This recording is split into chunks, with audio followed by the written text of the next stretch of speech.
Right. Okay. We don't even know if 10 steps are the right number of steps, but it sounded manageable. We nearly got it down to 9 once, and then it went up to 10 again. And we certainly didn't want it to be 20.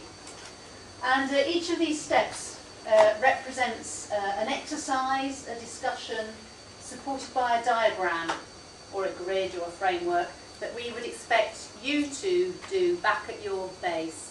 And maybe invest, as Tony said, an hour, might be as much as 2 hours, might be as little as 20 minutes in trying to get to the bottom of. And then when you do that, each of the steps feeds in to the next step. Don't worry too much about the names. We try to give them friendly names. And you'll see in a minute why the first one's called 4 hats, because we ask you to put 4 different hats on to think about what you do. But for those of you who don't like words and are more visual, I've got a picture of where you're going rather than a load of words.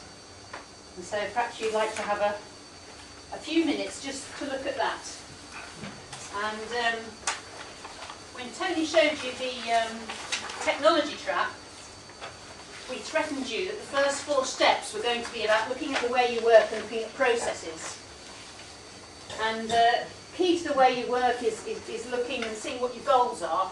And this is something that business perhaps does better than the voluntary sector. Sometimes we might think of goals in terms of getting in funding or helping people. But beyond that, we don't necessarily think very carefully about what our goals would be. So we're going to start with that around step 1 and step 2. And then we think of, we come up with an initiative. And some of you in this room might know what your initiative is already. Some of you said stock control. We really need to have an initiative around stock control. And some of you might think it's something else. Some of you might not know yet what that initiative is. But in looking at our goals, we help you to isolate 1 or 2 or even more initiatives that you're going to undertake to see if you can improve your organisation and to see whether technology fits that in supporting it or not. As we go into step 4, we ask you to take some of those initiatives apart, not all of them, to see which bits they're made up of. And you can see here we're gathering lots and lots of information. And in fact, your route map, such as this is, isn't so much a map as it's a sort of funnel. And here's one where I've drawn on it to show you how you should maybe think of it. What you're doing is you're gathering a lot of information, you're sticking it in the top to refine it. It's swirling around a bit in here, so you may have to go through the loop a couple of times before you actually get it sensible and stacked up properly. And as it gets more and more refined, exactly what are we going to do? And how much is it going to cost? And what would the benefits be? And are there any risks associated with doing this? Hang on, are there risks associated with not doing this?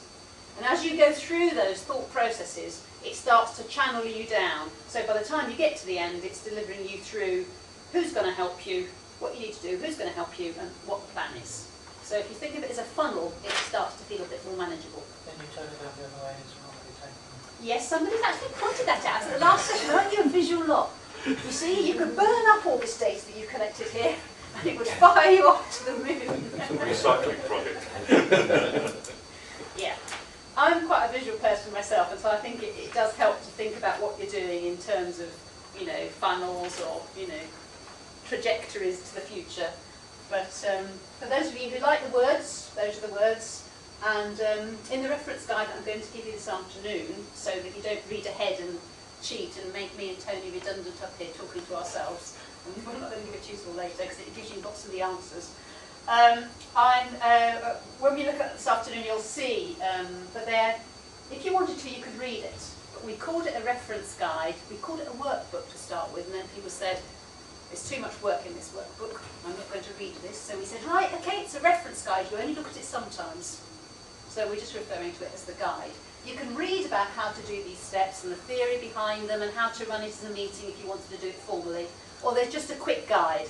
Just get this piece of paper, write this on it, ask yourself these questions, ask your colleague those questions, decide what you're going to do, come to the end of the piece of data, feed that piece of data into the next step, book another meeting, do the whole thing again, refining some more.